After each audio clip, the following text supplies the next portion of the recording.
Boa tarde. Vou fazer umas costurinhas, consertar umas bermudas do meu filho Robson. E comprei essa máquina de segunda mão, uma bênção do Senhor. E vai servir muito para mim, para fazer conserto de roupa que eu gosto e meus artesanatos. E agora eu vou consertar mais umas 2 bermudinhas.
apertei mais duas. Consertei uma e agora mais duas.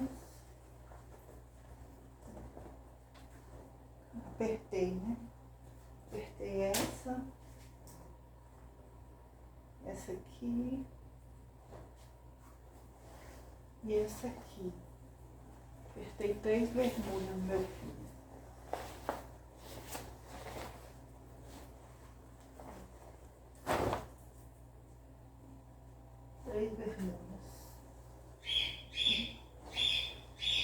Depois vou ver mais algumas coisas para eu fazer. No próximo vídeo eu mostro a vocês mais um pouco da minha atividade. Tá? Boa tarde para vocês. Fique com Deus.